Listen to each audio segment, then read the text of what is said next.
Nahum pasal 3 ini kita sudah pelajari dalam PA-PA sebelumnya. Pada pasal 1 ayat 3, pasal 1 ayat 3 itu menjadi kunci dari semua yang kita akan bahas gitu ya, dan dari pertemuan pertama, kedua, dan yang hari ini juga.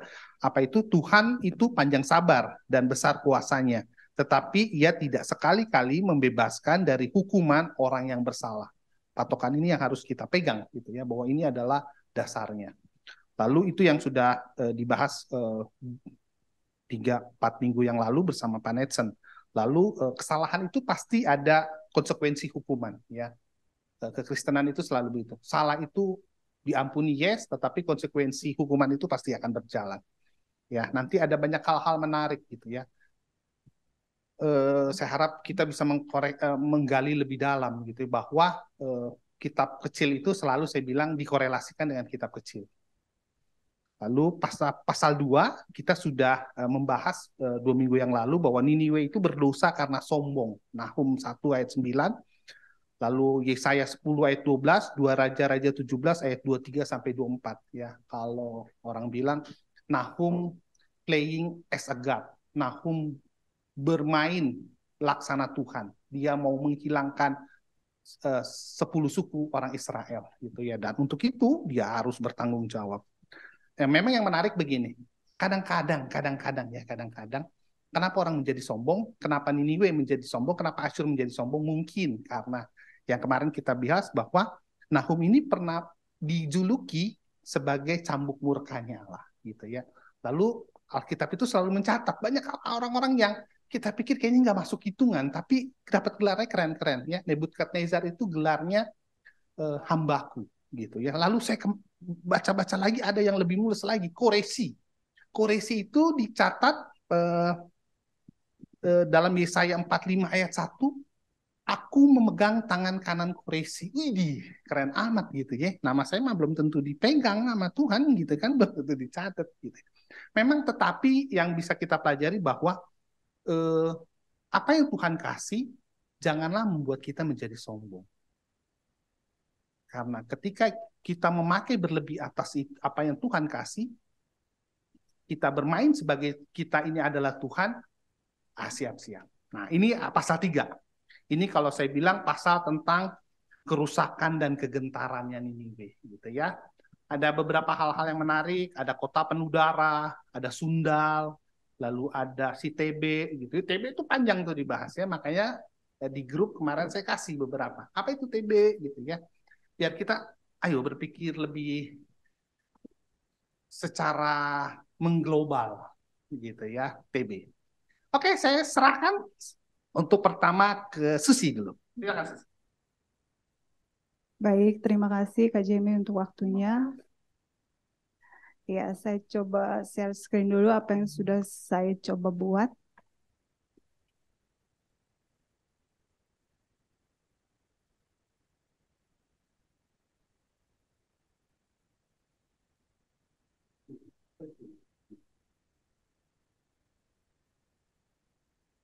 Iya. Nahum 3 ini seperti tadi yang sudah dibahas oleh Kak Jamie, bahwa ini kelanjutan dari Nahum pasal yang kedua. Kemudian ini saya tidak akan mengulangi lagi Niniwe itu apa, karena sudah panjang lebar dibahas oleh Pendeta Galen di PA yang lalu, di pasal 2.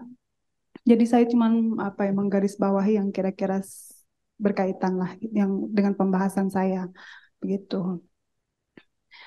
Seperti yang Kak Jimmy juga udah diulangin lagi nih. Jadi di Nahum ini pasti mau nggak mau kita pasti akan kaitkan dengan Yunus gitu ya. Kenapa? Karena di Yunus juga membahas tentang Niniwe, bangsa yang pernah menerima belas kasihan Tuhan gitu ya, bangsa yang pernah percaya kepada Allah. Dan tadi juga sempat disinggung bahwa dia juga adalah bangsa yang pernah dipakai oleh Tuhan sebagai alatnya. Kemudian apa sih yang menarik dari pasal 3 ini gitu ya? Kalau lihat sekilas mungkin kita bisa katakan bahwa ya nggak jauh beda lah dengan pasal yang kedua gitu. Tapi kalau kita tarik lebih lanjut gitu ya, pasti ada perbedaan lah antara pasal 2 dengan pasal yang ketiga. Nah, pasal yang ketiga ini dimulainya dengan kalimat celaka. Celaka ini dari beberapa referensi yang saya baca bisa apa dia itu adalah kata yang dipakai untuk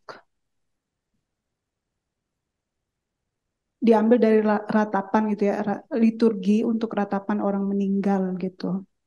Dia bisa memiliki tiga makna atau tiga unsur gitu ya, bisa berupa makian, kritik ataupun juga ancaman gitu.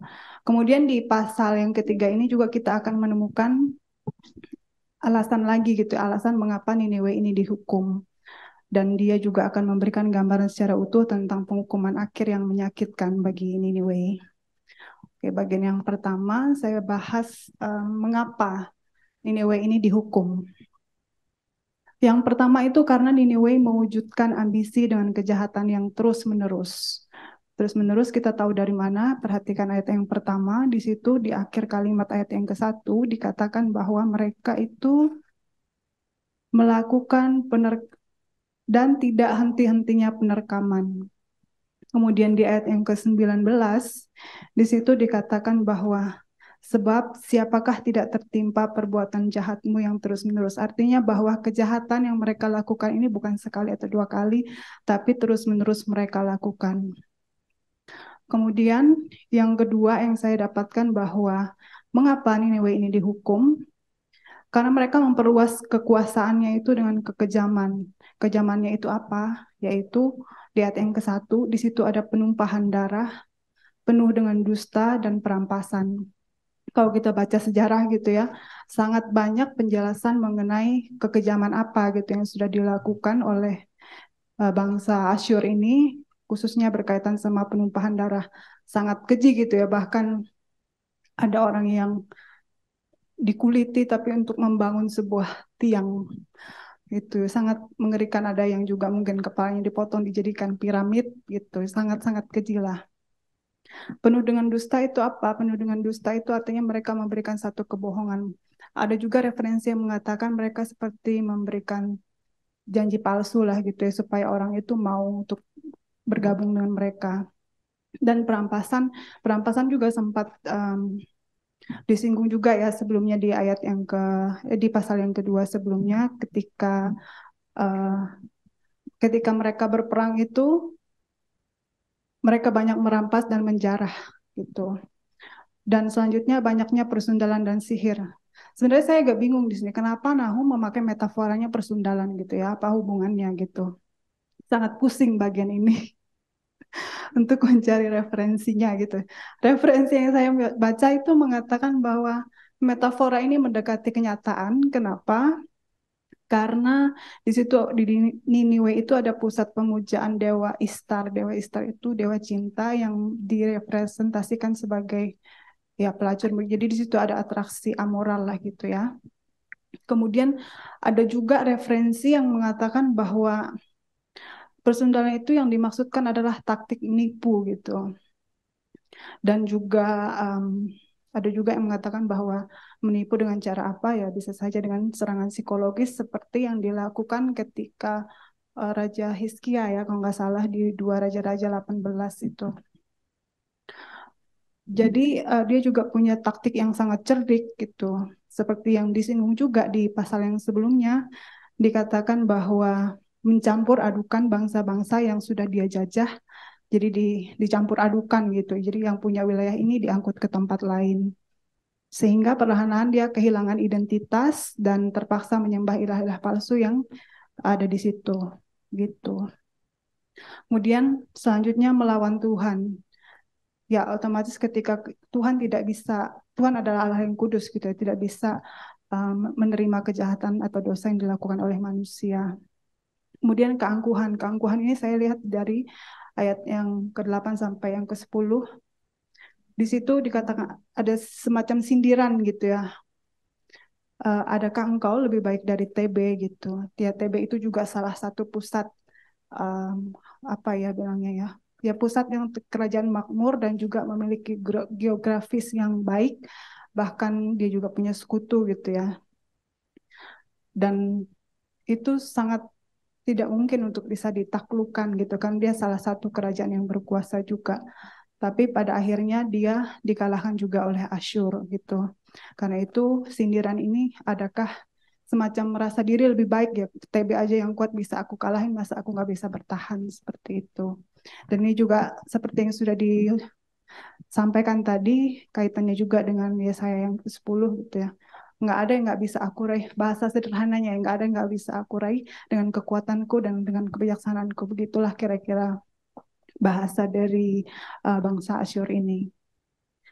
Kemudian selanjutnya uh, kita sama-sama menyaksikan dari bagian ini penghukuman akhir yang menyakitkan. Apa aja sih penghukuman yang akan diterima oleh bangsa Niniwe ini? Yang pertama, dari ayat 2 sampai 3, mereka akan mengalami pertempuran yang mengerikan. Di sini digambarkan sangat luar biasa gitu. Mayat-mayat itu tidak habis-habisnya mayat-mayat, dan bahkan orang itu sampai tersandung jatuh pada mayat-mayat, metafora yang sangat luar biasa gitu, penggambaran yang sangat mengerikan lah gitu. Artinya apa? Artinya tidak ada penguburan yang layak bagi orang-orang yang di situ gitu. Kemudian yang kedua, akibatnya dari melawan Tuhan apa sih gitu. Kita perhatikan ayat yang kelima. Ayat yang kelima di situ dikatakan bahwa aku mengangkat ujung kainmu sampai ke mukamu dan akan memperlihatkan auratmu kepada bangsa-bangsa dan kemaluanmu kepada kerajaan-kerajaan. Artinya mereka akan dipermalukan gitu ya. Selain dipermalukan, mereka juga akan dihina gitu. Yang awalnya dihormati, tetapi ketika melawan Tuhan maka penghinaanlah yang mereka dapatkan. Di ayat 6 itu dikatakan bahwa aku akan melemparkan barang keji ke atasmu, akan menghina engkau dan akan membuat engkau menjadi tontonan. Kemudian selanjutnya ketika melawan Tuhan maka dia pasti akan ditinggalkan. Di ayat yang ketujuh, melihat engkau akan lari, dan maka semua orang yang melihat engkau akan melari meninggalkan engkau, serta berkata Niniwe sudah rusak gitu. Sungguh sangat mengerikan ketika kita melawan Tuhan. Kemudian ayat 8 sampai dengan yang ke-10, di situ bahwa tidak akan lepas dari penghukuman Tuhan. Jangan menganggap diri lebih mampu, lebih sanggup gitu, lebih kuat, sekalipun yang awalnya mungkin bisa mengalahkan kota TB, tetapi bukan dengan kekuatannya gitu. Tapi Tuhan itu mereka tidak akan pernah bisa sanggup untuk melawan Tuhan dan tidak akan pernah lepas dari penghukuman Tuhan. Kemudian selanjutnya akibat yang akhir yang menyakitkan adalah menjadi tidak berdaya dan terbuang di dalam pelarian. Nah, itulah yang saya dapatkan di ayat yang ke-11. Menjadi mabuk, tidak berdaya, engkau menjadi tempat perlindungan terhadap musuh, yang akan terus mencari tempat perlindungan dari musuh, tetapi tidak akan menemukannya. Kemudian ayat yang ke-12 sampai yang ke-13 saya terlihat kuat namun lemah gitu. Ini gambaran yang rapuh gitu ya. Di bagian ini digambarkan mereka memiliki kubu atau benteng gitu. Tetapi bentengnya itu seperti pohon ara yang dengan buahnya yang masak duluan, jika diayunkan maka akan jatuh. Artinya tidak ada pertahanan di situ. Kemudian laskarnya itu adalah perempuan-perempuan. Kalau kita bandingin secara fisik kita antara kekuatan laki-laki dengan perempuan, ya pastilah kuat laki-laki. Nah, ini salah satu menunjukkan gambaran bahwa sekalipun mereka memiliki laskar, tapi mereka itu lemah dan rapuh. Tuh. Kemudian selanjutnya ada ejekan gitu, ejekan yang memberikan semangat. Seperti ayat 14 itu dikatakan timbalah air menghadapi pengepungan itu ya, bersiap-siap gitu, semangat, ejekan yang diberikan untuk memberikan semangat, tapi pada akhirnya semuanya itu akan sia-sia gitu. Selanjutnya memiliki sumber daya tapi tak berguna, ayat 15 sampai ayat yang ke-17. Di situ kita lihat sekalipun engkau berjumlah besar, ada nada bahasa seperti belalang pelompat, Atau sekalipun kau perbanyak orang-orang dagangmu, tapi pada akhirnya akan terbang dan menghilang. Sekalipun penjagamu seperti belalang pindahan, yang hingga pada tembok-tembok pada waktu musim dingin, namun jika matahari terbit mereka lari menghilang, tidak ketahuan di mana tempatnya. Sekalipun bangsa Asyur ini memiliki sumber daya, gitu, entah dari perekonomian atau militer atau apapun sumber daya yang mereka miliki, tetapi ketika tibanya waktu penghakiman Tuhan, maka itu akan menjadi tidak berguna. Kemudian selanjutnya ayat yang ke-18 ya. Di sini saya mengambil kesimpulan kepemimpinan yang hilang. Di situ dikatakan alangkah terlelapnya para gembalamu. Gembala biasanya dimaknai sebagai pemimpin gitu ya.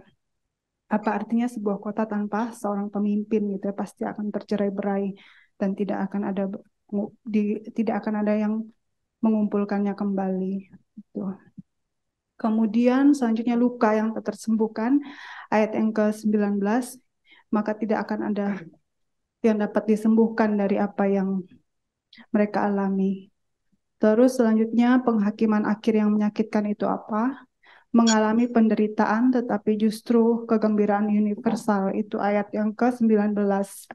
Di situ dikatakan bahwa semua orang yang mendengar tentang engkau akan bertepuk tangan karena engkau. Jadi tidak akan ada satu orang pun yang memiliki rasa belas kasihan terhadap bangsa Niniwe ini. Oke, selanjutnya pelajaran dari Nahum yang pasal yang ketiga. Yang pertama yang saya dapatkan bahwa Tuhan tidak akan membebaskan orang yang bersalah dari hukuman karena dia bukanlah Allah yang bisa dipermainkan. Ini sudah jelas, tadi juga sempat disinggung bahwa berkaitan sama ayat yang pasal Nahum yang pertama. Kemudian yang kedua, pelajaran yang diambil, jika sudah waktunya, penghakiman pasti akan tiba, karena penghakiman adalah milik Tuhan. Yang keempat, yang saya ambil dari pelajaran dari bagian ini, perjalanan kehidupan bangsa Asyur menjadi peringatan bagi kita. Jangan sampai kita gagal belajar dari sejarah. Ya, bangsa Asyur juga tercatat gitu ya dalam sejarah dunia. Yang keempat, pelajaran yang diambil dari bagian ini, melihat hukuman yang Tuhan berikan kepada bangsa Asyur harusnya membuat kita gentar. Karena kita pun layak menerima penghakiman yang mengerikan, tapi oleh kemurahan Tuhan, Kristus telah menanggungnya bagi kita. Oke, kemudian selanjutnya dari saya refleksi. Ini bagian yang sangat saya senang gitu ya dari PA refleksi. Bangsa Asyur dalam masa stagnan pernah bertobat menjadi alat yang Tuhan pakai untuk menghajar Israel milik kepunyaannya, tapi ketika berjaya justru tenggelam di dalam dosa, sehingga Tuhan menghukumnya. Bagaimana dengan perjalanan iman kita? Ya, perjalanan iman setiap orang tentu berbeda-beda, tapi jika hari ini perjalanan iman kita masih terpelihara dengan baik, itu bukan karena kekuatan kita, tapi karena kemurahan Tuhan harusnya membuat kita bersyukur dan terus waspada. Kenapa? Karena perjalanan ke depan kita nggak akan tahu seterjal apa. Kemudian yang kedua, jika hari ini perjalanan iman kita sedang ada di tepi jurang, atau mungkin sudah tenggelam di dalam dosa, kedagingan, dan ambisi diri, mari kita memohon belas kasihan Tuhan untuk mengampuni kita dan kembali kepadanya. Kemudian saya tutup dengan satu ayat dari Nahum pasal 1 ayat yang ke-7. Tuhan itu baik, dia adalah tempat pengungsian pada waktu susah, dan ia mengenal orang yang berlindung kepadanya. Ini yang bisa saya sharingkan. Saya kembalikan kepada moderator. Terima kasih. Terima kasih Susi, gitu ya, penjelasan yang luar biasa. Ada beberapa lubang-lubang yang sengaja sepertinya Susi tinggalkan untuk kita bisa berdiskusi. Sebelum ke Pak Netsen, saya minta Ajan tadi saya ke belakang untuk share gitu ya. Kita mau tahu itu Niniwe itu kayak apa sih? Kita kan ngebayangin itu tadi agak gimana gitu ya. Oh, kota besar, gede gitu ya. Oke, kalau kita ketik di Google tembok Niniwe, ini dia nih. Temboknya masih ada sampai sekarang. Ya. Jadi besok kalau jalan-jalan ke Irak, ketemu sama ISIS, mana Jan? Oh, di Zoom udah masuk ya. Nah, itu dia. Jadi bayangin begini ya. Ini tembok dibangun kurang lebih 2700-an tahun yang lalu.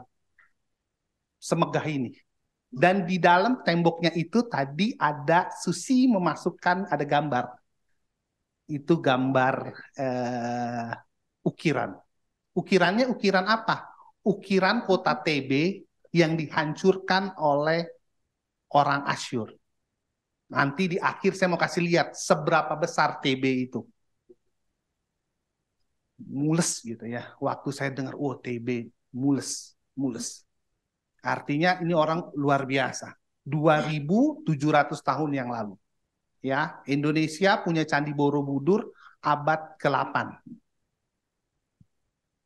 Jadi kalau kita mau bayangin ini bangsa yang hebat, bangsa yang luar biasa. Nah, kasih lihat begini biasanya baru kita wow, gede gitu ya. Wow, gede ini ya.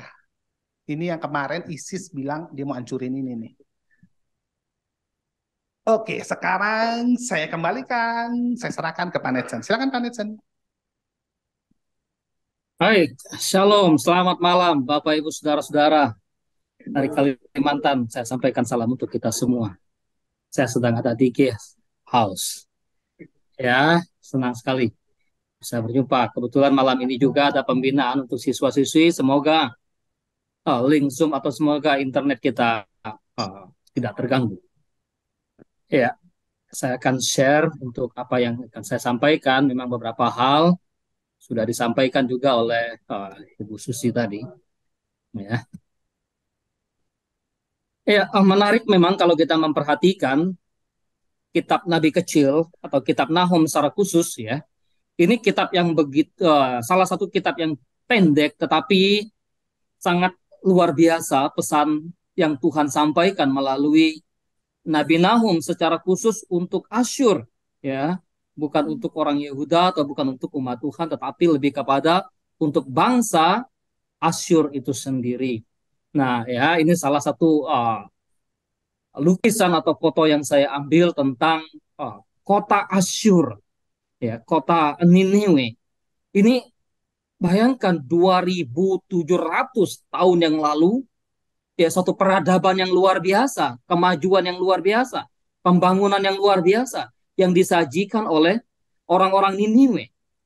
Ya, oleh sebab itu bagaimana kehidupan orang-orang Niniwe sampai pada akhirnya bagaimana Nahum dipakai oleh Allah untuk menyatakan penghukuman yang begitu luar biasa ditimpakan kepada Niniwe, kepada Asyur. Ya.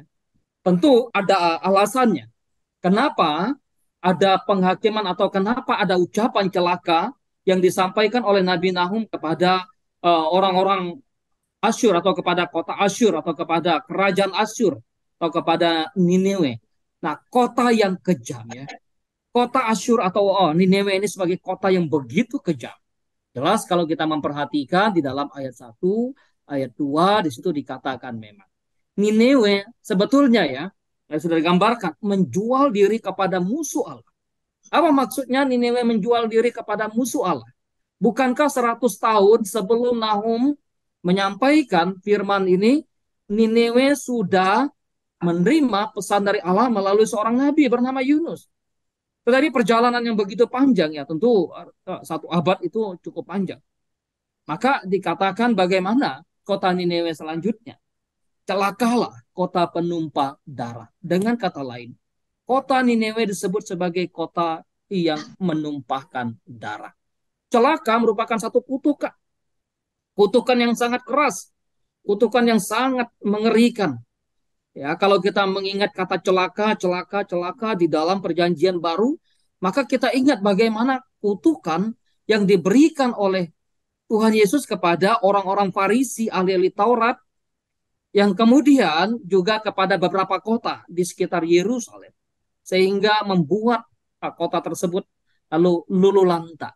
Termasuk kalau kita membaca kisah bagaimana Yesus mengecam pohon ara yang tidak berbuah, ya, itu bagian dari makna kata celaka, betapa kerasnya, betapa mengerikannya ketika Tuhan melalui nabinya mengucapkan kata celaka, kota penumpah darah itu.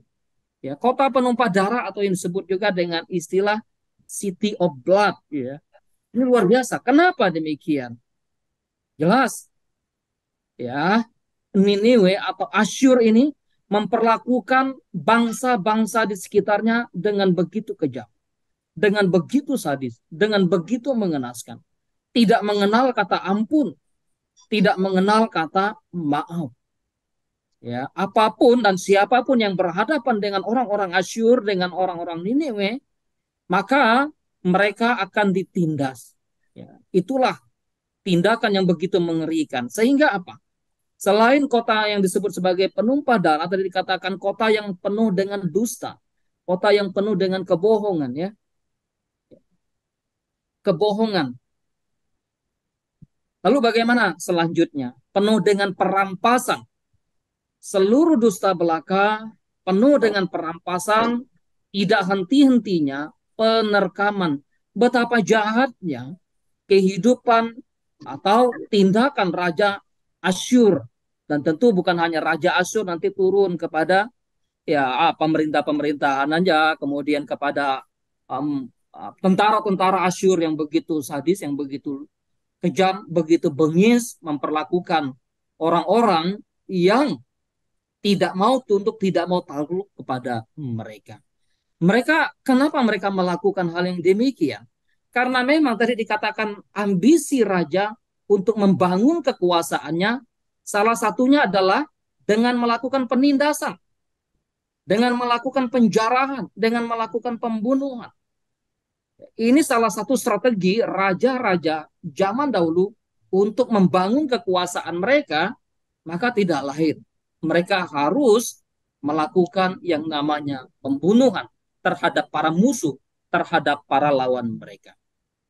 Ya, mereka dikatakan dusta, bohong, ya, penipuan, ya, dilakukan oleh orang-orang Asyur, oleh orang-orang Niniwe ini. Kalaupun mereka membangun kota yang tadi begitu megah, itu pembangunan itu didasarkan pada apa? Didasarkan pada darah yang berlumuran di sana. Orang boleh melihat megah, mewah kota Asyur itu, tapi pondasinya adalah jeritan manusia yang terbunuh di sana. Pondasinya apa? Pondasinya adalah kebohongan demi kebohongan. Pondasinya apa? Pondasinya lah dusta yang dilakukan di sana. Apakah kejahatan yang dilakukan oleh orang Niniwe ini hanya pada zaman Nabi Nahum saja? Tentu tidak. Kalau kita membandingkan dengan Yunus, masalah pasal 1, ayat yang kedua jelas di sana. Kita sedikit, saya membawa kita merajuk pada. Karena kejahatannya telah sampai kepadaku. Jelas ya. Di dalam waktu Tuhan mengutus Yunus, maka apa yang dikatakan Tuhan kepada Yunus? Kejahatannya sampai kepadaku. Dan bahkan itulah yang membuat Yunus, kenapa Yunus tidak mau diutus oleh Allah ke Niniwe. Kenapa Yunus tidak mau pergi? Yunus tahu itu bangsa yang jahat, kerajaan yang begitu kejam, jahat dan jahat. Untuk apa memberitakan kepada mereka kasih? Untuk apa memberitakan kepada mereka pertobatan? Toh mereka jahat kok. Gitu. Itulah yang membuat Yunus sedikit galau dan bahkan menolak untuk diutus ke sana. Walaupun pada akhirnya ya dia tidak bisa menghindari, melarikan diri dari utusan yang Tuhan berikan kepadanya. Betapa kejam orang-orang Niniwe. Kehidupan yang penuh dusta, subur. Istilah dusta ini ya, kalau diterjemahkan di dalam bahasa aslinya bahwa kehidupan yang begitu subur di sana. Kehidupan yang tampak makmur gitu ya. Kalau diibaratkan dengan sebatang pohon, maka kata dusta itu adalah kata yang pohon itu kelihatan sekali suburnya, kelihatan sekali luar biasa daunnya sangat subur, tumbuhannya sangat subur, seakan-akan akan menghasilkan buah. Tetapi ketika dinantikan ternyata tidak berbuah dan seterusnya, terus menerus. Ibarat orang yang menantikan buah dari tumbuhan yang subur, harap tahun ini berbuah, ternyata tidak berbuah. Nanti tahun depan harap berbuah, ternyata tidak berbuah. Itulah dusta yang dilakukan oleh orang-orang Asyur, oleh orang-orang Niniwe. Sehingga mereka betul-betul melakukan penipuan, manipulasi yang mereka sajikan terhadap orang-orang di sekitar mereka.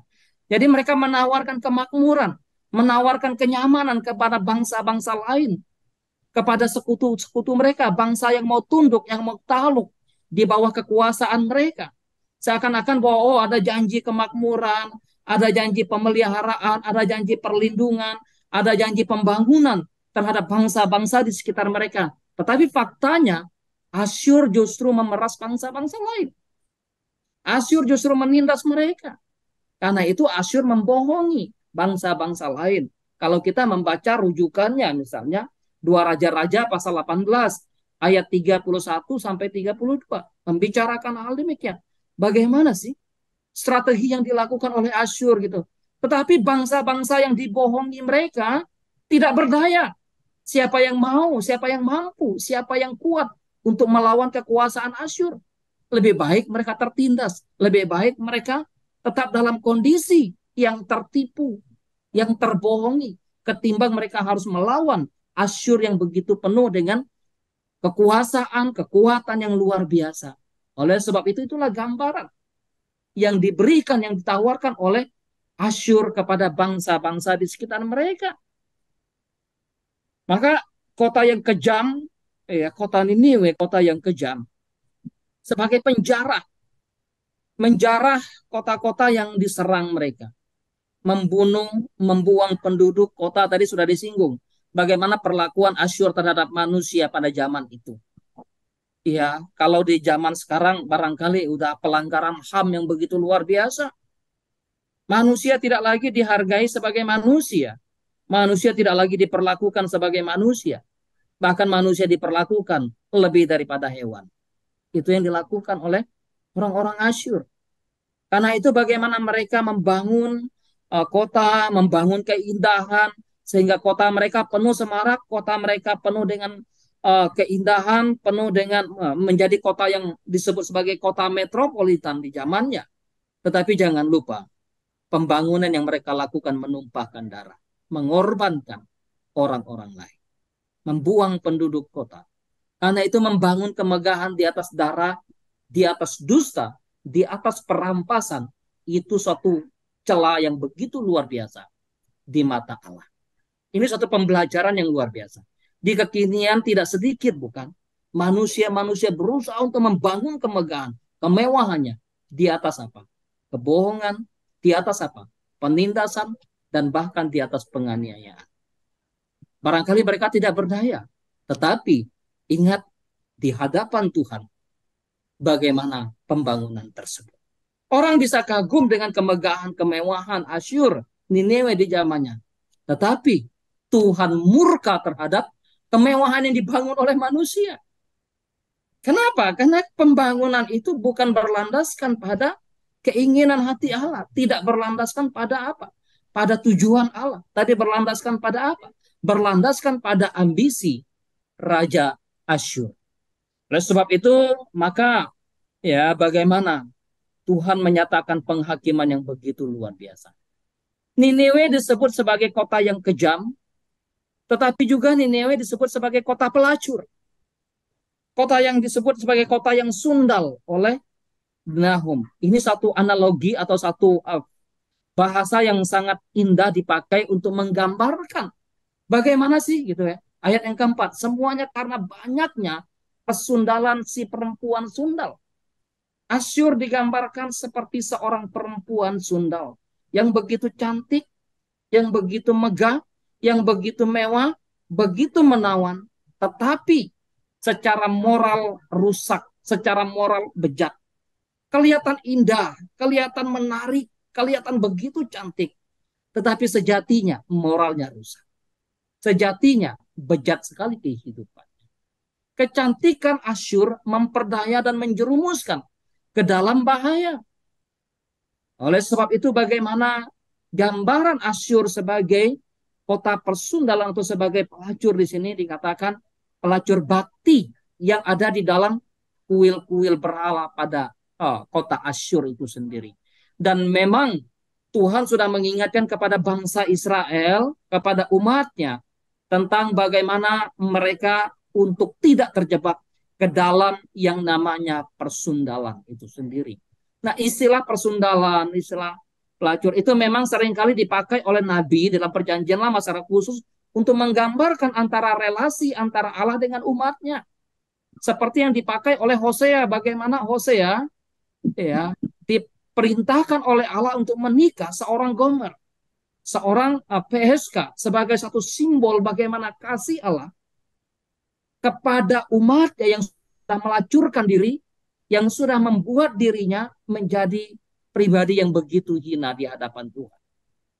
Itulah gambaran umat Tuhan di zaman perjanjian lama. Itulah yang dikenakan oleh Nahum atau yang dipakai, yang disematkan oleh Nahum kepada apa? Kepada Asyur.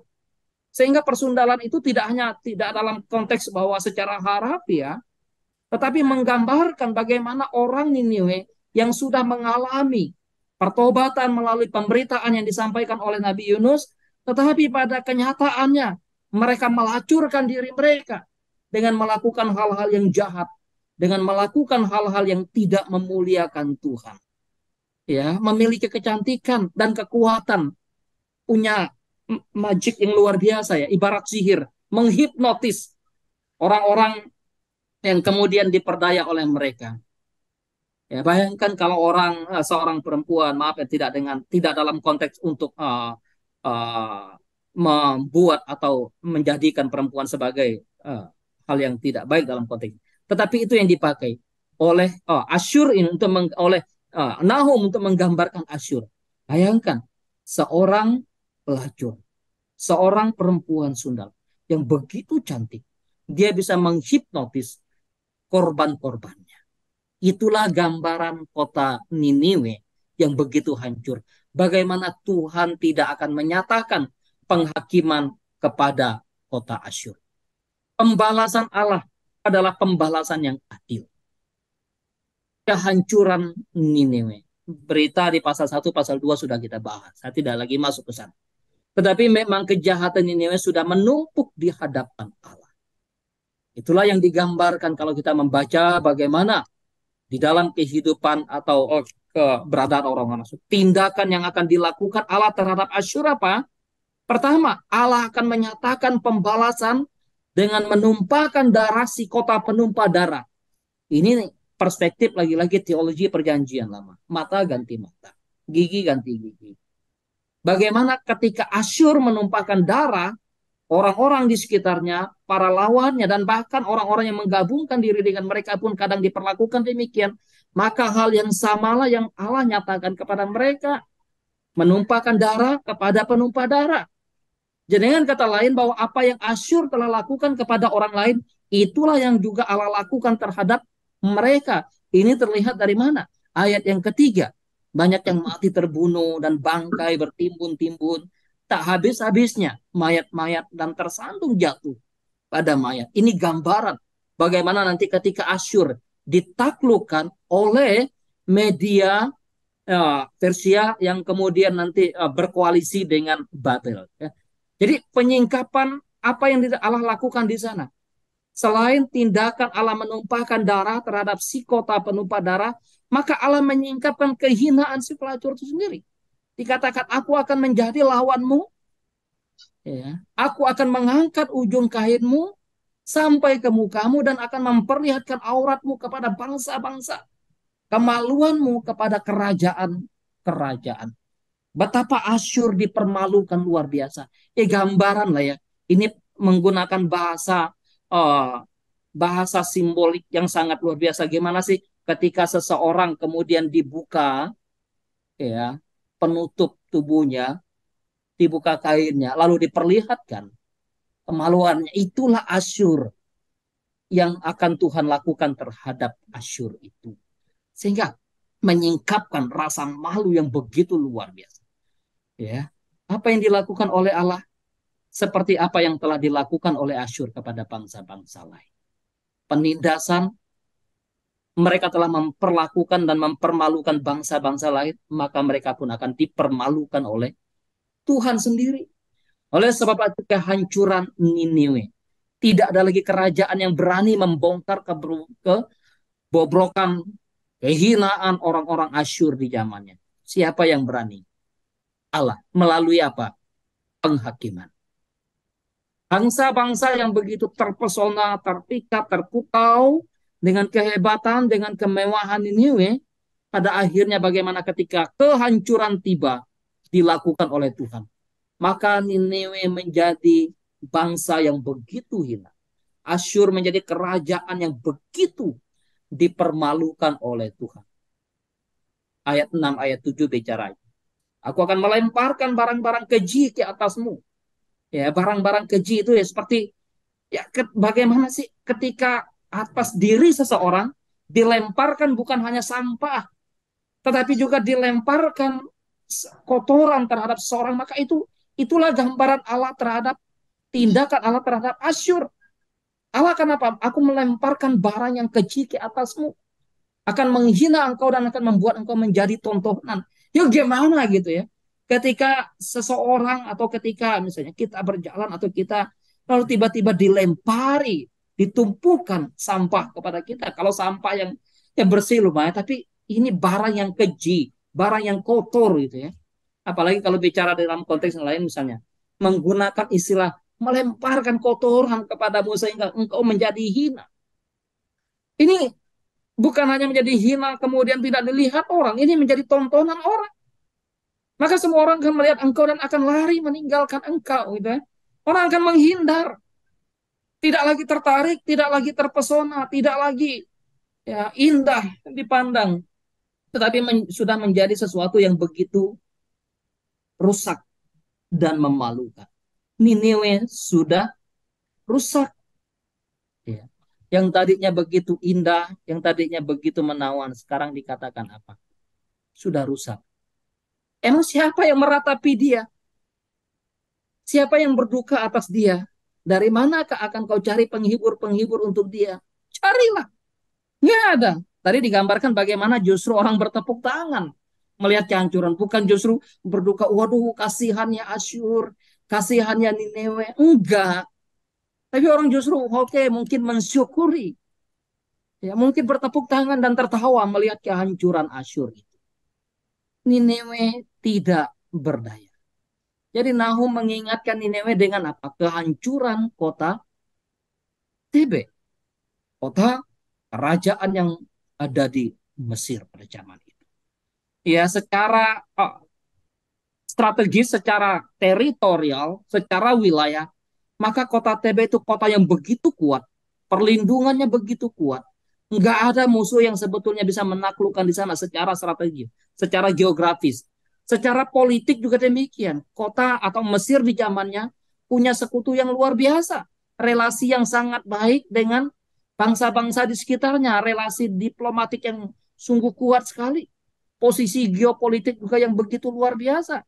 Karena itu melalui Nabi Nahum, Tuhan mengingatkan, engkau lihat kota Tebe yang begitu luar biasa, perlindungannya, baik secara alam, secara wilayah, dan bahkan secara kekuasaan politik, ya itu luar biasa loh. Tetapi engkau lihat, belajarlah, lihat apakah engkau lebih baik, engkau lebih kuat daripada kota Tebe itu, yang seolah-olah tidak bisa ditaklukkan, tetapi Asyur sendiri kan yang menaklukkan mereka. Karena itu Tuhan mengingatkan kepada mereka, Asyur dikatakan engkau tidak lebih baik daripada Tebe. Sekiranya Asyur menyadari berita yang Tuhan sampaikan melalui Nabi Nahum ini, dia akan sadar, oh ini peringatan yang luar biasa dari Tuhan. Tetapi tahu tidak ada pertobatan di sana. Tidak ada rasa ingin kembali kepada Tuhan. Inilah gambaran kota Asyur. Ya, gambaran kota Asyur. Jadi perlindungan Asyur yang begitu kuat. Ya, bahkan penjagaannya dan sebagainya. Sehingga nanti bagaimana ayat-ayat berikut membicarakan ketika Tuhan mengatakan, oh, apa yang menjadi kekuatanmu? Apa yang menjadi andalanmu? Apa yang menjadi kebanggaanmu? Niniwe tidak berdaya. Jadi perbedaan pengamatan antara Allah dengan manusia terhadap Asyur itu berbeda sekali. Jumpalitan bedanya. Manusia melihat Niniwe yang sangat kuat, Nineveh yang sangat megah, Nineveh yang sangat luar biasa. Tetapi Allah melihat Nineveh itu rapuh. Nineveh itu akan mudah hancur. Bentengnya bagaikan buah ara yang gampang digoyang dan jatuh. Tentaranya bagaikan perempuan yang tidak punya kekuatan apa-apa. Apa yang dia harapkan? Apalagi di zamannya, tentara perempuan itu sangat sangat tidak mungkin untuk ditemukan. Yang berperang di zamannya itu apa? Ya laki-laki, tentaranya laki-laki. Karena itu gambaran yang sangat dalam, yang sangat kuat, betapa lemah, rapuh, dan tidak berdayanya Asyur, Nineveh. Pintu gerbangnya sudah tidak berfungsi lagi. Bayangkan kalau pintu gerbangnya yang begitu luar biasa. Tapi dikatakan ini nggak berfungsi lagi, nggak berguna lagi. Ya, artinya simbol kekuatan, kekokohan suatu kota ketika pintu gerbang itu sudah tidak berguna, maka dengan mudah musuh masuk menaklukkan, menghancurkan kota itu. Kekuatan salah satu kota adalah bagaimana pintu gerbangnya berfungsi atau tidak. Ketika pintu gerbang berfungsi, misalnya musuh mau masuk, ternyata pintu gerbang sudah ditutup, dikunci, oh enggak bisa. Demikian juga sebaliknya. Ketika musuh, penjahat masuk ke dalam kota, dan pintu gerbang dikunci, ditutup, oh dia nggak akan bisa lari kemana-mana. Tetapi gambaran yang Tuhan berikan kepada Asyur melalui Nabi Nahum ini, pintu gerbang kota Asyur itu sudah tidak berfungsi lagi. Karena itu ketika penghukuman atas Nineveh dinyatakan, penghukuman atas Nineveh tiba, tidak ada yang dapat menyelamatkan mereka. Enggak ada.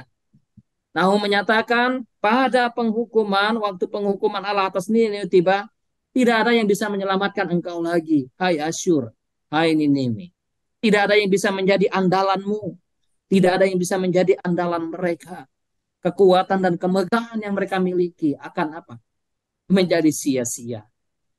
Ya, jadi kehancuran Nineveh, kerajaan Asyur akan berakhir untuk selama-lamanya.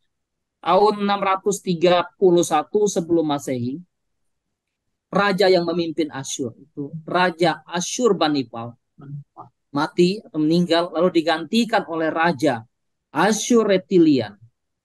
Ya, lalu ketika tahun 637 Raja Asyuretilian mati dan digantikan oleh saudaranya sendiri, yaitu Sinsariskun. Nah, di zaman Sinsariskun inilah Asyur kembali pecah.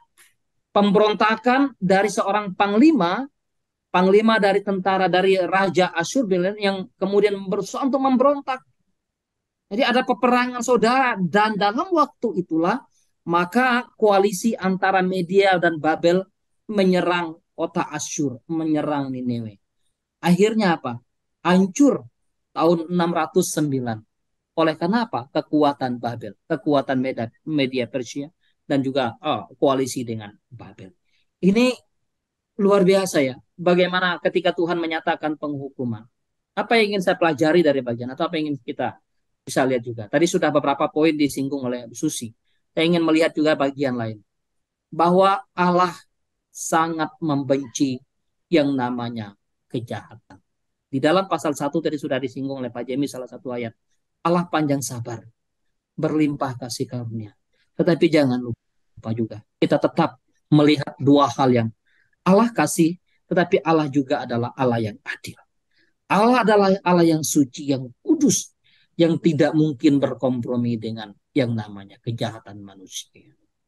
Kemegahan yang dibangun oleh manusia dengan cara yang jahat, walaupun menarik di mata dunia, tapi jangan lupa, akan dihancurkan oleh Allah pada waktu yang Allah tentukan bagi. Karena itu ini satu peringatan juga, satu warning bagi kehidupan kita, bagaimana kita membangun kehidupan kita. Sah-sah saja untuk membangun kehidupan yang lebih baik. Entah itu bicara pekerjaan, entah itu bicara rumah, atau entah itu bicara apapun, tetapi ketika kita membangunnya dengan cara yang tidak layak di hadapan Tuhan, dengan cara yang jahat dan tidak benar di hadapan Allah, pada suatu waktu Allah bisa memperlakukan dan mempermalu, menghancurkan. Tentu sangat perlu belajar dari peristiwa masa lalu, tadi sudah disinggung Suci, belajar dari sejarah, dan juga menyampaikan bagi peristiwa masa lalu itu atau hal-hal yang sudah terjadi adalah satu pembelajaran yang sangat penting bagi kita, agar tidak terulang pada hal-hal yang sama, kejahatan, penghukuman Allah. Allah sudah mengingatkan, ya, Allah sudah mengingatkan Asyur tuh lihat belajar dari TB, kamu nggak belajar ya. Jadi ini bagian cara Allah untuk mendidik, mengingatkan sebetulnya. Itu belajar dari orang-orang lain dan bahkan belajar dari kegagalan kita sendiri. Tidak ada kehebatan manusia yang bisa dibanggakan untuk menyelamatkan diri ketika Allah menyatakan hukuman, menyatakan keadilan. Karena itu, apa yang bisa menyelamatkan manusia dari tangan Allah? Enggak. Kita bersyukur memiliki Kristus yang begitu luar biasa, mengorbankan diri, mengasihi kita, menyelamatkan kita. Terima kasih Pak Jemi. Mungkin waktu saya terlalu panjang. Terima kasih Pak Netsen. Ya, 20.03. Kita punya 30 menit untuk berdiskusi.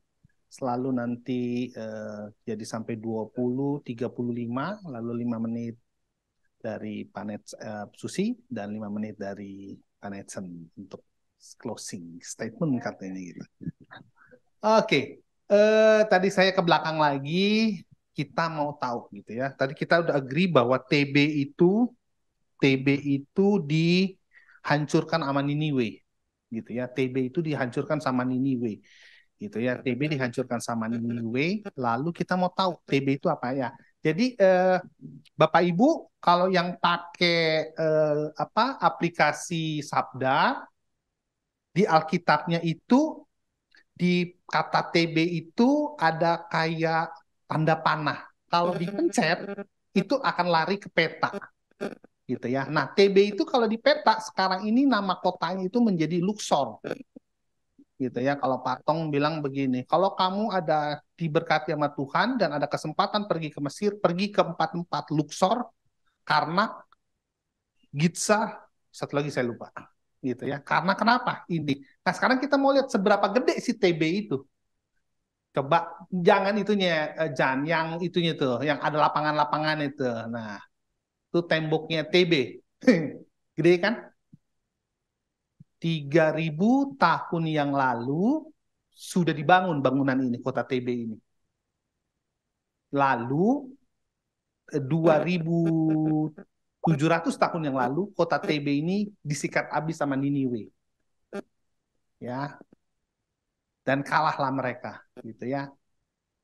Kotanya begini gede, bisa bayangin tuh ada patung-patung tuh kan, ada patung-patung terus orangnya imut-imut begitu kan, betapa besarnya kota itu.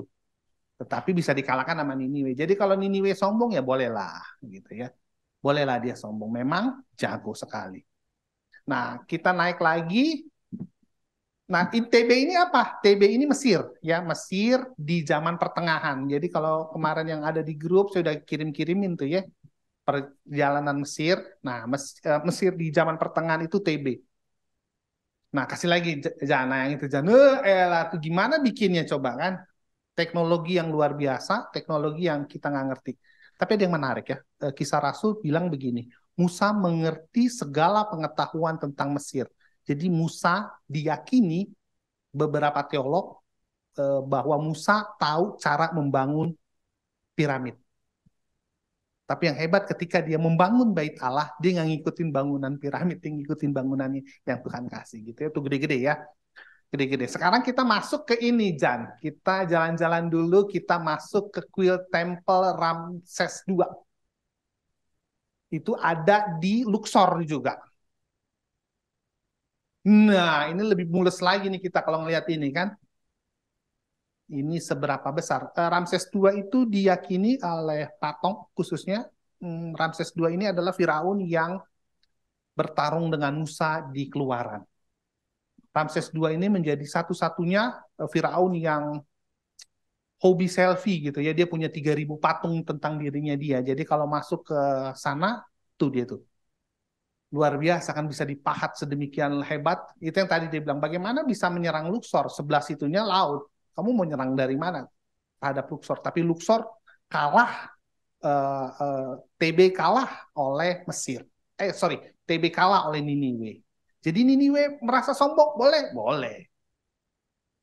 Tapi ada waktunya ketika tadi Pak Netsen bilang, ketika Tuhan bilang, ayo mau bertarung dengan you, nggak bisa. Ya, karena ini Ramses II. Ramses II ini yang babak belur dihabisin di Keluaran, kitab Keluaran itu ya. 10 tulah dia yang merasakan itu. Oke. Saya kasih kesempatan kepada teman-teman yang ingin berdiskusi, boleh?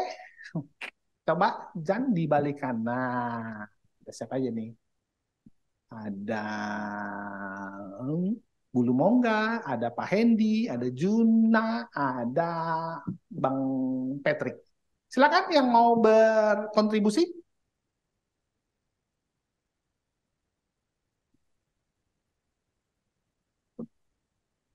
Duh, ini kenapa pada diem nih? Hah? Pak Ucok hilang, Pak Ucok. Tadi ada dia gitu ya. Padahal saya mau kasih tahu nih Pak Ucok nih, Pak. Bapak kemarin tanya kan. Yang di sini ada? Aduh. Ada. Silakan Pak. Ya, sebagian sudah dijelaskan soal Tibet. Tadi ada catatan saya soal Tibet. Memang di dalam sabda itu jelaskan itu adalah ibu kota dari Mesir pada zaman kuno itu. Jadi Luxor itu sebenarnya bukan Tibetnya sendiri, ya. Tapi Luxor itu adalah bagian daripada Mesir itu sendiri. Seperti itu. Itu tambahan dari saya. Kemudian tadi Susi, kalau saya nggak salah dengar nih, jadi saya mau luruskan. Jadi menyinggung soal Tibe ini. Jadi Tibe ini yang sedang bicara itu bukan Asyur yang sedang menyombongkan diri, tapi Tuhan mengatakan Tibe aja yang dulu kau taklukkan bisa kuhancurkan seperti itu. Jadi Tuhan yang coba membuka mata daripada Asyur itu. Tambahan dari saya. Kemudian ada beberapa catatan lain lagi, bentar ya.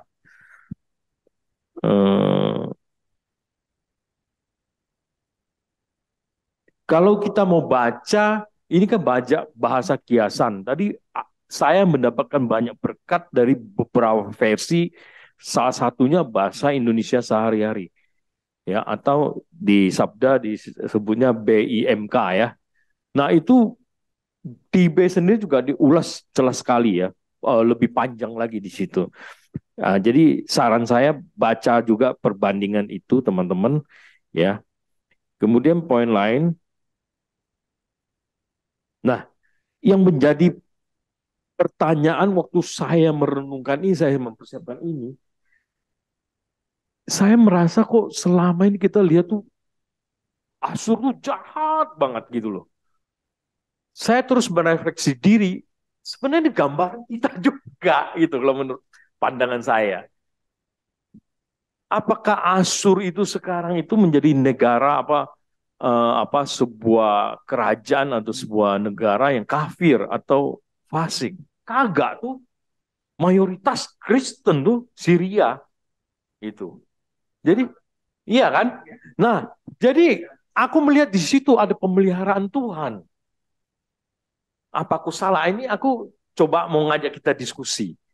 Jadi kita selalu lihat itu dia hina, tapi aku terus coba melihat sama sebenarnya seperti Tuhan memelihara Israel, seperti Tuhan menghukum Israel. Kata-kata sundal itu keluar yang tadi Pak Netson kupas di Hosea pasal 4 itu sama Tuhan pakai juga untuk Israel. Kamu para sundal.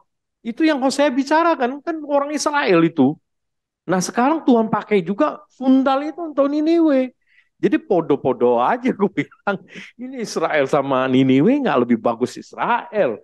Kita sama Niniwe nggak lebih bagus dari kita. Jangan-jangan lebih parah dari dia.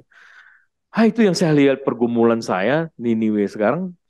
Kalau kita baca dengan keterbatasan kita, kita selalu lihat Niniwe itu udah hancur babak belur sama Tuhan. Tapi Tuhan pelihara doh. Sekarang ada apa yang terkenal di situ, Protestan memang sedikit di situ ya, di apa Ortodoks ada, tapi yang paling banyak ya Syria itu. Kristen Syria. Iya, jadi ada referensi juga. Ini jadi saya ingat ada satu diskusi saya yang singkat sama Pak Sawat waktu itu. Ini saya dapat satu referensi bahwa ini cucu daripada Abraham mereka hidup di kota lamanya Abraham, Mesopotamia. Ya, jadi menguatkan bahwa Tuhan memang pelihara janji-janji Tuhan kepada Abraham, termasuk keturunannya Syria. Nah, satu hal lagi yang saya pelajarin, coba perhatikan bangsa-bangsa yang pernah dihukum Tuhan, termasuk Mesir, ya kan? Tapi ada tuh peliharaan Tuhan terhadap bangsa ini, terhadap umatnya di situ. Saat ini kita lihat Mesir juga kekristenan banyak, ya, Koptik kalau di sana kan. Jadi sekali lagi kita mesti bisa membedakan ya konteksnya zaman itu, zaman sekarang, kemudian konteks kebangsaan dan perorangan. Selalu ada pemeliharaan Tuhan juga kepada pribadi-pribadi ya, yang itulah yang kita kenal penolakan bangsa pilihan, akhirnya jatuh kepada orang kafir. Termasuk juga kita sekarang ini kan mendapat anugerah keselamatan daripada Tuhan. Itu yang saya mau sorot. Terus ada lagi poin yang saya catat di sini. Nah, yang tadi Pak Netsen jinggung mengenai prajurit perempuan, itu menurut saya kiasan, Pak. Seperti perempuan dulu gagah perkasa, hebat mereka itu. Ya, tapi di hadapan Tuhan, karena lawannya Tuhan, mereka seperti prajurit perempuan, sudah nggak berdaya, bukan prajurit perempuan, bukan harafiah, tetapi prajurit yang gagah perkasa itu, para laki-laki yang hebat itu, nggak ada apa-apanya di hadapan Tuhan, karena lawannya Tuhan. Dan saya nangkep di sini, Tuhan memakai alam dan bangsa menjadi alat di tangan Tuhan. Nggak ada yang bisa lawan Tuhan, ya. Tadi Ko Jimmy sudah singgung, Tibet itu dikelilingi sungai Nil laut. Itu nggak bisa orang mau nyerang. Musuh dari jauh udah kelihatan. Dan begitu kuatnya mereka ya, tetapi hancur kan. Tuhan bilang, jangan sombong karena Tuhan memakai tanganmu Asur. Bisa hancurkan itu. Seperti itu. Nah sekarang Tuhan pakai alam, pakai bangsa lain bisa menghancurkan kamu. Bisa ditaklukkan. Ya. Dan tidak ada orang yang mau bersekutu sama kamu lagi di ayat terakhir itu. Malah ditertawain. Orang bersorak-sorai untuk kejatuhan, kehancuran daripada Asyur. Kenapa? Karena bangsa-bangsa, kerajaan-kerajaan merasakan kekejaman mereka. Jadi nggak ada yang mau bersekutu sama mereka lagi. Seperti itu. Nah, satu lagi yang saya lihat menjadi refleksi buat diri saya di pasal 1 sampai di ayat 1 sampai 4. Itu gambaran ngeri sekali. Serem. Ya. Tanpa ampun. Mayat bertebaran di mana-mana. Coba kita bayangkan bencana alam, peperangan, ya, darah berceceran di mana-mana. Itu gambaran Tuhan yang melaksanakan penghancuran itu. Jadi yang saya dapatkan di situ, poinnya adalah karena dosa mereka. Mereka sundal. Mereka pernah diselamatkan oleh Tuhan, tetapi sekarang mereka beralih ke berhala. Dosa sedikit apapun, tadi sudah diungkapkan, jangan main-main. Pasti dapat upahnya. Pasti kena sanksinya. Dosa. Itu yang saya boleh dapatkan. Jadi jangan main-main dengan dosa. Ngeri sekali. Ya, Tuhan akan pasti menjatuhkan. Di sana dikatakan Tuhan adil, murka adil, ya. Penghakiman Tuhan pasti akan datang atas dosa itu. Saya kira itu, Jim, thank you. Terima kasih Pak Heri. Saya persilakan yang lain, yang di Zoom. Kalau ada. Kalau enggak kita buka Hosea 1 ayat 2 dari tadi disebut gitu ya. Tapi enggak dibacain. Saya bacain ya. Hosea 1 ayat 2. Ini kitab paling mules gitu ya. Tapi ini kitab paling bucin katanya. Ini kita, jadi ABG baca kitab ini. Ini kitab paling bucin ini ya. Pas Hosea 1 ayat 2. Ketika Tuhan ini T besar U besar berarti Yahweh. Ketika Yahweh mulai berbicara dengan perantara Hosea, berfirmanlah ia kepada Hosea, pergilah, kawinilah seorang perempuan sundal. Mules enggak? Udah mules di sini satu kan? dan peranaklah anak-anak sundal. Mulus gak tuh?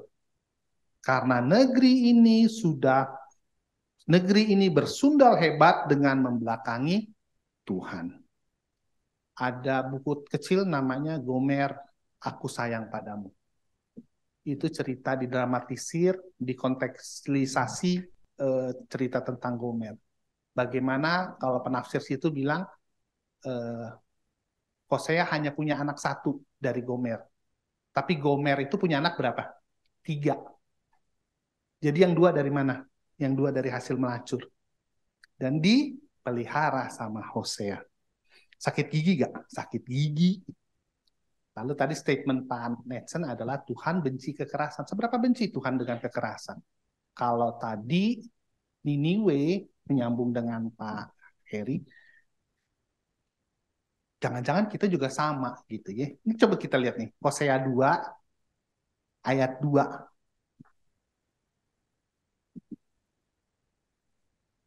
Sorry, ayat 9. Atau mau ayat 2 juga boleh. Adukanlah ibumu, adukanlah sebab dia bukan istriku dan aku bukan suaminya. Biarlah dijauhkan sundalnya dari mukanya dan zinahnya di antara buah dadanya.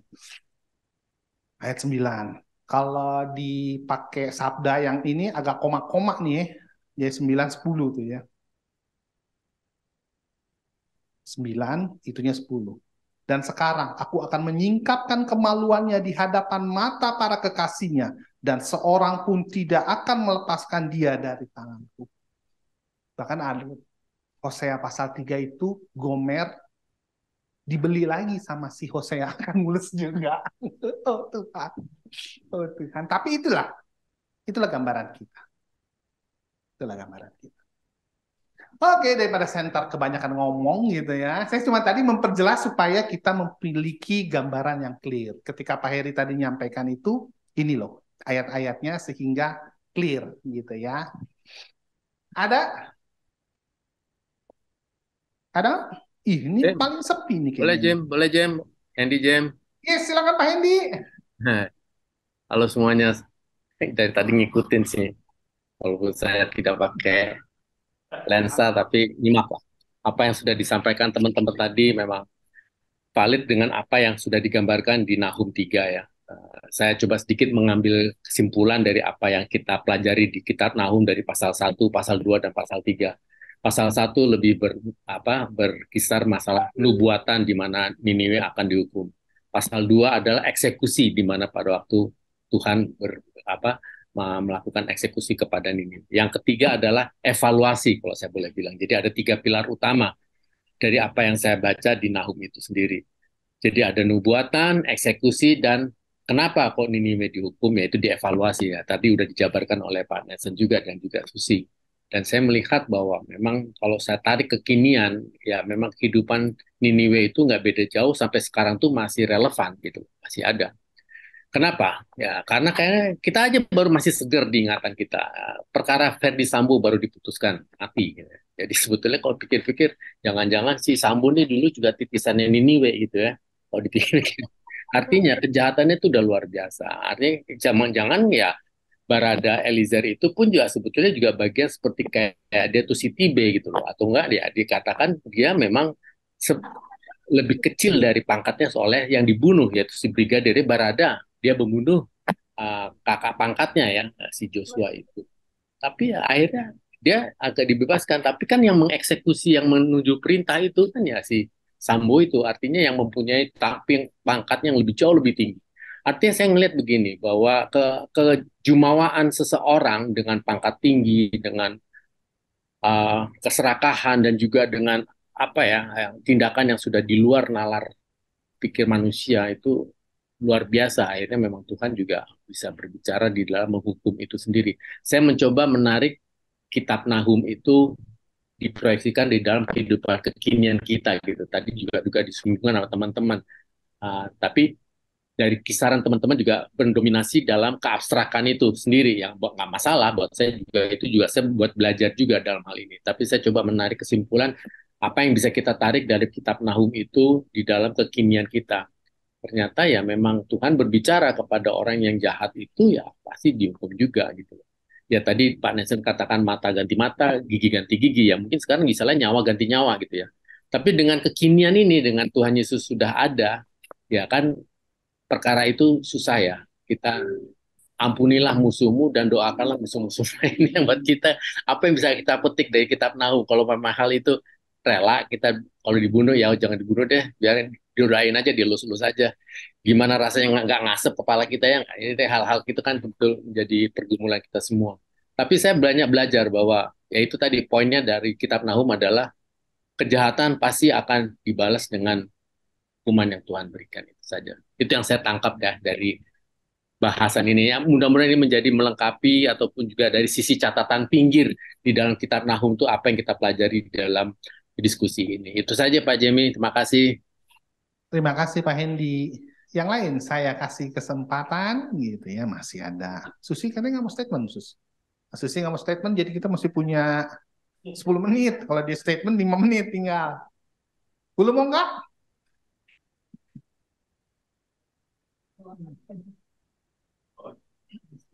Udah ini Pak, belum mau nggak?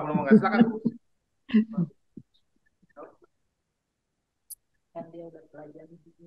Aduh, sebetulnya udah lengkap banget ya Pak ya. Kedengeran nggak Pak? Kedengeran? Dengar, Bu. Oke. Kalau kita baca kitab Nabi-Nabi seperti Pak Jamie bilang, suka bingung ya. Tapi memang kitab Nabi-Nabi kebanyakan menggambarkan karakter Allah. Jadi ya begitulah karakter Allah. Kalau marah, marahnya seperti itu sampai kita bingung. Kita bayangkan sering Allah itu Allah yang maha pengasih, lemah lembut, sabar, dan sebagainya, dan sebagainya. Kalau melihat kitab Nahum ini, gambaran yang diperlihatkan oleh Nahum adalah gambaran pembalasan dendam. Karena Yehuda kan memang pernah diperlakukan oleh bangsa Asyur sedemikian kejamnya. Jadi Nahum menggambarkannya, kamu juga akan mendapat seperti yang kamu lakukan kepada kami. Jadi seperti balas dendam, padahal kita nggak diajarkan yang seperti itu. Jadi Pak Hendy juga tadi bingung, kadang kita melihat. Apalagi disamakan dengan kejadian yang viral baru-baru ini. Kok semua orang bertepuk tangan kalau ada orang dihukum mati. Kadang-kadang saya suka, iya ya, padahal kita diajarkan memaafkan, diajarkan kasih. Kadang-kadang suka bingung cara mempraktekkannya. Barangkali Pak Netson atau Pak Galen bisa lebih memberi penjelasan. Tadi salah satu contoh dari Pak Jamie itu mengenai Hosea. Itu kalau baca Hosea juga kita dongkolnya setengah mati. Kalau kita mah ngapain perempuan kayak gitu masih diurusin. Dibuang aja kalau kita kan. Nggak akan mau lah. Tapi ya kasih Tuhan ya seperti itu. Jadi kadang-kadang kita suka bingung kalau dalam prakteknya sehari-hari itu sebetulnya bagaimana. Kalau saya lihat, saya mungkin salah, tapi tolong. Yang saya lihat, gambaran Yesus pun jarang dia marah kalau di Alkitab. Pernah dia marah waktu di Bait Allah, karena Bait Allah dibikin jadi sarang penyamun katanya.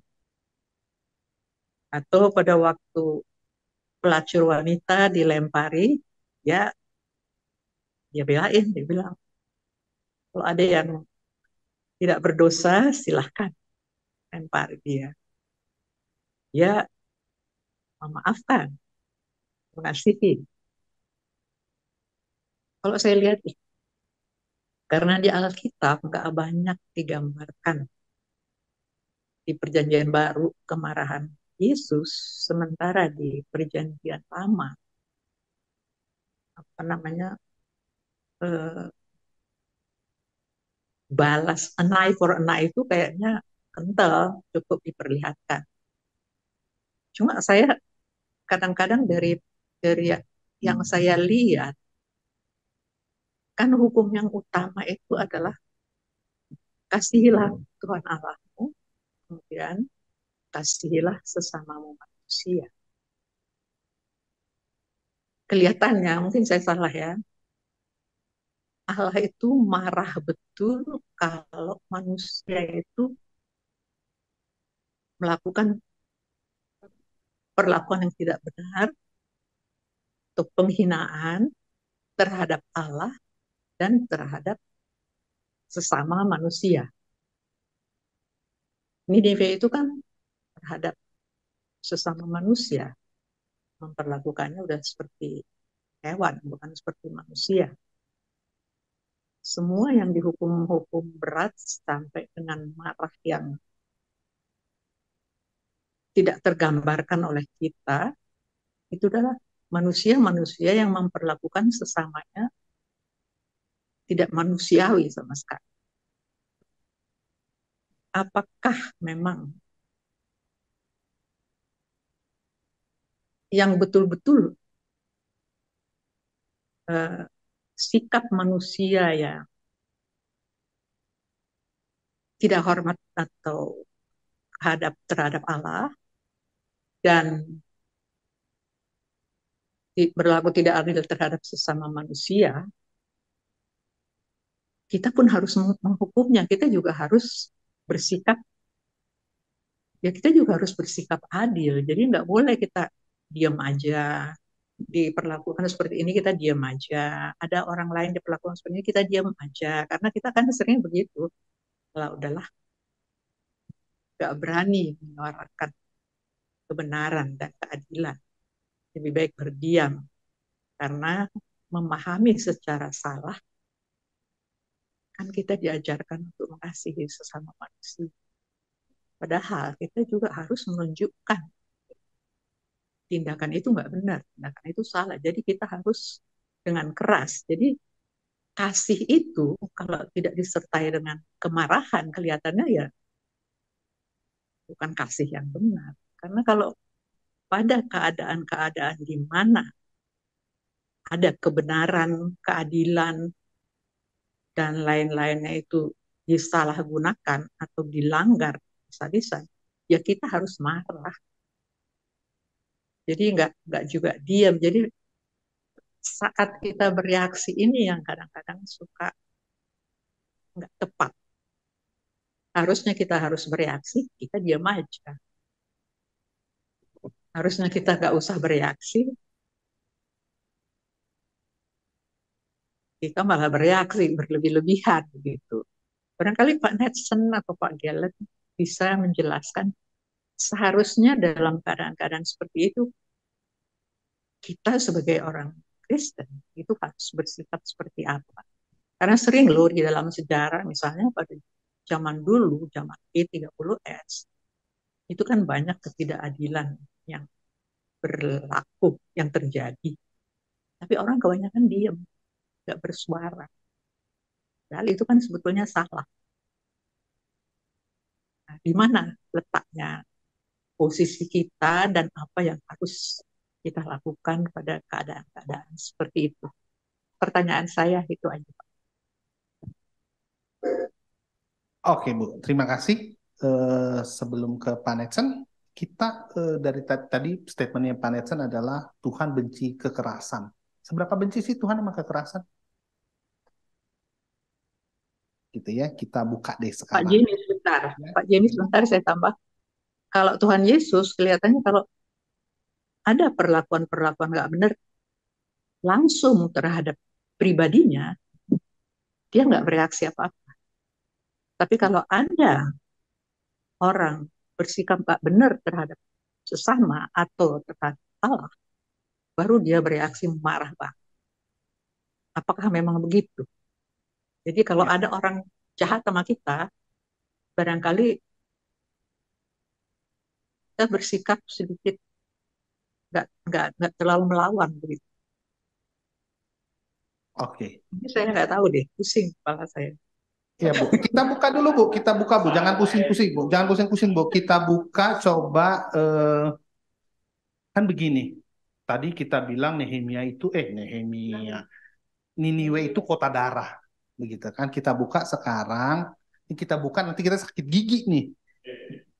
Yehezkiel 9 ayat 9. Ya, kita buka Yehezkiel 9 ayat 9. Kalau udah ada yang dapat, tolong baca. Apa yang dibilang hutang darah? Ayat 9. Jawabnya kepadaku, kesalahan kaum Israel dan Yehuda sangat banyak, sehingga tanah ini penuh hutang darah, dan kota ini penuh ketidakadilan. Sebab mereka berkata, Tuhan sudah meninggalkan tanah ini dan Tuhan tidak melihatnya. Ya, Israel dan Yehuda dibilang hutang darah. Apa artinya? Seperti tadi Pak Heri bilang, mau orang yang kata kita kafir, orang yang tidak mengenal Tuhan, maupun yang katanya anak-anak Tuhan, sama-sama doyan darah. Ya, terus kalau tadi kita sebelum satu terakhir dari saya. Dan tadi kan kita bilang, oh Niniwe mah jelek mulu. Coba kita buka. Apa kata Tuhan Yesus tentang Niniwe? Ini lebih mulus lagi nih. Saya bacain ya. Lukas 11 ayat 32. Lukas 11 ayat 32. Pada waktu penghakiman, orang-orang Niniwe akan bangkit bersama angkatan ini. Dan mereka, siapa tuh orang Niniwe, akan menghukumnya. Akan menghukum siapa? Orang Israel. Pusing kepala kita. Kita selalu berpikir kita ini benar. Kata Tuhan Yesus, kagak cuy. Niniwe ntar ada sama saya cuy. Selamat berpusing-pusing ria. Jadi jangan selalu merasa bahwa kita ini baik, kita ini benar, kita ini luar biasa gitu ya. Jangan gitu ya. Kalau hari ini Tuhan kasih kita kuasa, tadi kata Pak Hendi bilang jabatan yang baik, pakai baik-baik. Karena one day Tuhan akan bilang, orang yang diberi banyak akan dituntut banyak. Kalau hari ini Pak Beni Solihin bilang begini, kamu melihat ada orang-orang yang susah, kamu melihat ada orang-orang yang tidak bisa sekolah. Dan kamu tanya, kenapa Tuhan ada orang-orang itu? Tuhan mungkin bilang begini, karena saya sudah titipkan uang makan mereka di dompet kamu. Ya, silakan Pak Nacan, closing statement 5 menit. Baik, terima kasih Bu Lomongga, Pak Jimmy, dan kawan-kawan semuanya. Ya, sebetulnya saya sedikit tanggapi Bu Lomongga tadi. Kalau bicara tentang kemarahan Yesus bukan hanya di bait suci itu. Kalau kita membaca Injil Matius, ucapan celaka dari Tuhan Yesus itu mendominasi di dalam ayat yang ke-11, pasal Injil Matius, pasal 18, pasal 23, pasal 20, kemudian 24, 26, itu pun bagian dari kemarahan Kristus terhadap orang-orang Farisi dan pemungut-pemungut cukai. Ya, artinya bahwa memang secara tindakan kemarahan yang dikatakan bahwa di bait Allah ya. Tetapi seringkali juga Yesus menyatakan kemarahannya kepada orang-orang Farisi dan juga ahli-ahli Taurat yang menganggap diri adalah orang yang benar. Sejatinya mereka tidak gitu ya. Maka Yesus pun menyatakan kemarahannya di sana. Kemudian ketika bicara tentang bagaimana hukuman atau darah yang tertumpah atau tanah darah, betul bahwa itu bukan hanya dilakukan oleh orang-orang yang bangsa-bangsa yang di luar non-Yahudi, bangsa-bangsa Yahudi pun atau orang Israel pun melakukan hal yang itu. Tetapi syukur kepada Allah bagaimana tadi digambarkan oleh Pak Heri, pemeliharaan Tuhan itu yang begitu luar biasa. Perjanjian Tuhan dengan umatnya, yang mengikat diri dengan umatnya itu, yang memelihara mereka. Sehingga memang begitu luar biasa kasih setia Tuhan. Kita tidak bisa mengkebiri kasih Tuhan demi membahas keadilan Tuhan. Atau sebaliknya, tidak juga bisa mengkebiri keadilan Tuhan, penghukuman Tuhan, lalu mengabaikan kasih Tuhan. Dua-duanya sama-sama besar, sama-sama berjalan. Karena itu, maka kita bersyukur segala anugerah Allah yang dinyatakan kepada kita, Bukan karena baik rupa kita, bukan karena hebat kita. Lagi-lagi, karena anugerah Tuhan bagi kita. Bagaimana kita menghidupi kasih Tuhan di dalam kehidupan keseharian kita. Ini pergumulan yang tidak mudah. Ya, menghadapi musuh, orang yang membenci kita, orang yang menyakiti kita, kecenderungan kita apa? Untuk menyakiti mereka juga. Tetapi panggilan kita bagaimana kita menyatakan kasih kepada mereka, mendoakan mereka. Harapan kita apa? Ada pertobatan, kembali kepada kebenaran. Merangkul, enggak mudah untuk menjadi orang yang bisa merangkul orang yang melakukan kejahatan kepada kita. Karena itu kita perlu pertolongan Allah, Roh Kudus yang terus menguatkan, meneguhkan kita. Ya, bagaimana kita merangkul orang yang mungkin menyakiti kita, termasuk dalam konteks keluarga, suami, istri, orang tua, anak, dan sebagainya, teman-teman. Bahkan dalam kehidupan berjemaat pun. Ya, cuma seringkali dalam kehidupan kita, ya zaman sekarang orang kemudian ya udah, ya tinggalkan, lari, dan sebagainya. Itu sebetulnya tidak menyelesaikan problem dalam kehidupan berjemaat. Karena dalam kehidupan berjemaat, dalam kehidupan kita sebagai orang percaya, pasti ada yang namanya perselisihan, cara pandang yang beda, dan seterusnya. Tapi hidup sebagai umat Tuhan itu bagaimana sih kita? Ya, karena itu ya memang tidak mudah. Tadi belum nggak sampaikan gimana sih kita mengasihi, bagaimana kita menghidupi kehidupan, menghidupi kehidupan kekristenan dalam kehidupan keseharian kita. Ya, tadi sudah disinggung oleh Pak Jemi, ada orang yang lapar, orang yang menderita, orang yang kemudian diperhadapkan dengan kita. Ya, maka itulah bagian kita juga. Tuhan titipkan, Tuhan beri itu. Ya, saya bersyukur pada Tuhan untuk beberapa waktu kemudian saya di sini. Saya melihat dan menjadi tempat bagi beberapa teman-teman guru juga untuk bisa berdiskusi secara khusus guru-guru yang ya saya ada bersama dengan mereka. Jadi saya juga di sini saya bersyukur gitu ya, Tuhan berikan kesempatan untuk bisa merenung banyak hal juga, untuk hal-hal yang Tuhan percayakan untuk pelayanan kita melalui gereja, Mika, Reforma, SCT Makedonia, dan juga untuk Yayasan Pama. Ya, SCT Makedonia, ya barangkali ini satu pergumulan kita yang begitu luar biasa, menjangkau anak-anak daerah, dan pergumulan mereka untuk belajar itu juga sangat satu pergumulan yang tidak mudah untuk membentuk mereka menjadi hamba Tuhan yang betul-betul menyerahkan hidupnya untuk jadi hamba Tuhan. Ketika dievaluasi apa tujuanmu, apa cita-citamu, masih banyak arahnya yang begitu ya masih ke arah-arah yang sebetulnya sama dengan orang-orang yang ya kita sih tidak mendualismekan pekerjaan, tetapi paling tidak untuk menjadi pure menjadi hamba Tuhan itu masih kecil sekali. Ya, ya doa kita bersama lah. Ya, Tuhan menolong, Tuhan memberkati kita. Belajar dari kitab Nahum ini, ada kasih setia Tuhan, yes. Tetapi ada penghakiman Tuhan, iya. Kiranya kita terus belajar juga. Ya, ada peringatan Tuhan kepada Niniwe, iya. Kiranya kita peka pada peringatan Tuhan. Itu aja sebagai umat Tuhan. Kalau kita umat yang sejati, umat yang benar, kita peka pada peringatan yang Tuhan berikan. Tetapi Niniwe diperingatkan oleh Tuhan, ya tentu di situ juga akan dilihat apakah peka atau tidak atas peringatan Tuhan itu. Ya, terima kasih Pak Jemi.